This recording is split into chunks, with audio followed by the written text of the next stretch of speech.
saya Siti Fatimah. Nah, kali ini kita akan berbincang-bincang mengenai pengalaman kita selama kita belajar di Prodi KPI ini dari semester 1. Pengalaman yang mana nih? Ada yang suka, ada dukanya. Nah, kali ini dan dukanya. Nah, pengalaman suka mungkin pasti punya pengalaman suka dan dukanya. Nah, pengalaman sukanya itu seperti apa Teh Fatim? Untuk pengalaman suka Fatim ya, Iya.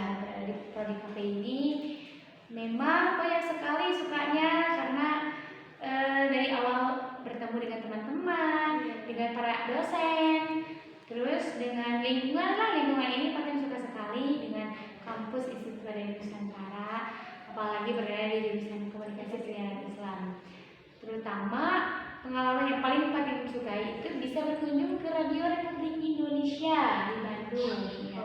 Di sana itu Fatim berjumpa dengan salah satu wartawan. Wartawannya juga wanita loh, kayak kita. Ya. Jadi semua kita bisa jadi penerus ya. Amin. Oke. Nah, ibu tersebut bercerita kepada kami mahasiswa KPI bahwasannya beliau itu menjadi seorang wartawan tidak mudah, iya, butuh banyak sekali perjuangan, terutama ketika beliau terjun ke lapangan ya. Ketika terjun ke lapangan itu, beliau itu harus mengalami masa-masa sulit ketika memang harus meliput di daerah-daerah yang terkena musibah, terkena kecelakaan. Nah, mungkin kita pun kalau misalnya jadi wartawan itu tidaklah mudah ketika kita akan mewawancarai salah satu korban. Misalnya kita harus tahu dulu ini kondisinya seperti apa, kita harus tahu, kita harus minta izin dulu, nggak asal gitu. Jadi harus nunggu dulu beliau bisa. Harus ada keputusan dari si yang ngomongnya. Jadi pada etiknya itu nggak boleh sembarangan kita menerobos aja gitu, minta ke si pewawancara buat bisa diwawancara.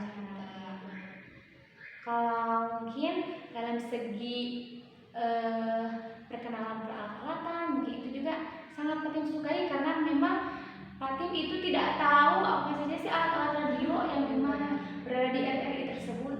Dari mulai memang ada mic penyiaran, ada STL, ada juga mixernya bukan mixer buat ada ya, tapi ada khususnya gitu. Ya, ada khusus untuk radio tuh. Nah, jadi banyak sekali. Salah satunya kemarin juga kita itu pas tadi tur itu ingin ke KPRI tadinya. Ke KPRI, tetapi karena sayangnya ya tidak diberi perizinan karena mungkin memang waktunya yang sedikit, jadi kita nggak dijadikan ke sana gitu. Tapi alhamdulillah saja bisa berkunjung ke RRI. Iya. Untuk Teh sendiri bagaimana pengalaman sukanya selama berada di komunikasi bisa? Oke, pengalaman suka banyak banget pengalaman sukanya, terutama kita juga pernah berkunjung ke salah satu radio yang ada di Sukabumi. Nah, itu baru-baru kemarin kejadiannya. Nah, kita diperkenalkan alat-alat, nama-nama alatnya, fungsi-fungsi alatnya. Itu kan buat kita itu adalah sebuah pengalaman yang nggak bisa kita lupakan, karena itu kan mungkin banyak yang baru ya. Nah, kita akan nanti kedepannya akan terjun ke sebuah studio radio ataupun di bisa jadi kan kita nanti bisa jadi mempunyai studio radio. Nah, itu salah satu pengalaman suka saya sendiri. Oke, ngomong-ngomong di Sukabumi itu di mana sih radio yang ada radio Sukabumi?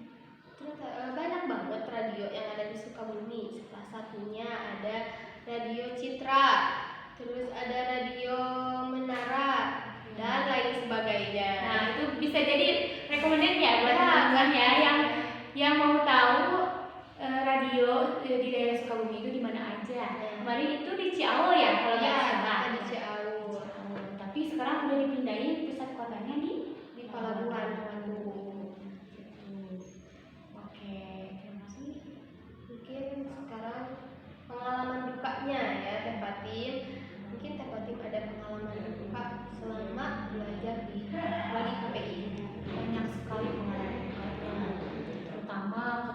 Fatim mengerjakan banyak tugas dari memang dosen itu memang sudah makanan biasa sehari-hari ya. Dari para mahasiswa itu diberikan tugas ini makanan sehari-hari. Karena tetapi memang banyak sekali yang mengeluh karena banyak tugas. Tapi ya bagaimana lagi, kita sebagai mahasiswa harus bisa mengerjakannya. Itu udah tanggung jawab kita. Untuk pengalaman yang lebih keduka itu mungkin Fatim masih agak kurang dalam berkomunikasi. Kan tadi itu masuk ke komunikasi penyiaran Islam itu untuk bisa berkomunikasi, berlatih ya. Memang untuk bisa berkomunikasi itu tidak perlu masuk ke KPI, bisa belajar dan berlatih sendiri. Tetapi kan kita itu ingin tahu cara-cara yang benar dalam berkomunikasi. Karena ada kode etiknya ketika kita berbicara pun. Jadi tidak harus kita nyerocos di depan orang. Nah, segalanya mempunyai aturan. Ada aturan-aturannya. Ya, itu. Nah, jadi dalam dugaan itu Fatim masih agak bukan canggung sih, lebih ke nggak pede ketika memang Fatim itu berbicara di depan banyak orang. Kalau mungkin di dalam sekelasan wajar-wajar saja ya, Fatim masih bisa masih pede lah, masih bisa berdiskusi bersama teman-teman.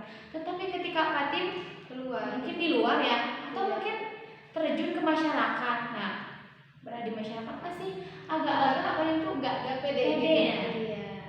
Nah, jadi kuncinya ini, fungsinya ini berada di KPI ini kayak gitu untuk bisa kita berlatih supaya nanti di masyarakat ketika kita memang sudah lulus, insya Allah nanti kita terjun di masyarakat itu tidak berbicaranya bicaranya itu tidak terbertele-tele, tidak kita lancar, tidak mikir dulu terlebih dahulu apa sih yang harus kita ucapkan. Nah, kan kita suka bingung. Aku ucapkan apa. Jadi kita ini sekarang berada di prodi komunikasi penyiaran Islam adalah suatu prodi memilih jurusan yang sangat tepat sekali.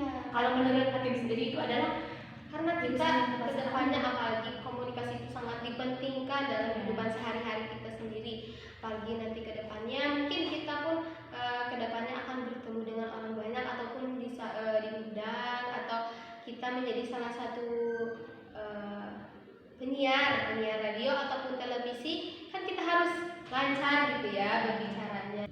Oke, jadi kalau Teh menurut Teh sendiri bagaimana cerita duka dari pengalaman KPI? Cerita dukanya ya, mungkin dukanya itu sama seperti Teh Fatim ini, karena tidaklah mudah ketika kita bertemu dengan orang banyak, apalagi kalau misalnya kita udah terjun atau disuruh buat menjadi pembawa acara, mungkin itu agak susah ya buat saya sendiri, karena di depan orang banyak tuh kita tidak bicaranya harus lancar gitu, jangan bertele-tele. Jadi tetapi di dalam komunikasi penyiaran Islam ini orang-orang yang memang tidak pandai berbicara atau tidak pandai dalam berkomunikasi pun memang sangat dibutuhkan sekali dalam segi pekerjaannya, karena memang tidak hanya harus berbicara dalam prodi ini, tetapi ada pekerjaan seperti scriptwriter. Buat kayaknya mungkin kalau dalam pembuatan sebuah film kan itu pasti ada yang namanya scriptwriter, sutradara. Nah, itu adalah orang-orang yang di layar belakang layar maksudnya seperti itu. Jadi tidak di depan kaca. Iya, di depan televisi, tidak berada di depan layar seperti itu. Jadi untuk orang-orang yang memang minder nih, nggak bisa berkomunikasi walaupun memang udah berlatih berkali-kali, tapi tidak ada yang tidak mungkin kan. Kalau Allah sudah bilang kun fayakun, insya Allah yang tidak bisa pun menjadi bisa kalau kita ada kemauan untuk berlatih. Mungkin seperti itu tuh ya, lebih kurangnya, lebih tepatnya pengalaman dari suka duka kita. Oke, mungkin untuk teman-teman yang penasaran KPI ini, mungkin kalian juga bisa, ayo teman-teman gabung nih sama-sama kita jadi mahasiswa prodi komunikasi penyiaran Islam. Karena memilih jurusan ini itu tidak salah. Iya. Jadi jurusan ini adalah jurusan yang sangat tepat sekali untuk orang-orang yang memang ingin melatih dalam segi mentalnya, dalam segi Ataupun ketika berbicara. karena komunikasi penyiaran Islam ini menjurus juga ke ranah dakwah untuk kita menyiarkan agama kepada orang. Nah, itu baik sekali teman-teman. Jadi tidak hanya terpaku pada penyiaran kayak di radio ataupun televisi, tapi kita juga belajar tentang dakwahnya. Jadi kita balance gitu ya. Kayak dapat akhiratnya ada gitu, Dunianya juga ada gitu. Oke, mungkin hanya itu ya yang dapat kami Ceritakan ya dari tentang perbincangan kami ya. Jadi untuk kalian yang masih bingung dari mau lanjutin kemana nih sesudah lulus SMA, jangan lupa pilih jurusan KPI. Apa itu KPI? Komunikasi Penyiaran Islam. Mungkin hanya itu, sekian dari kami.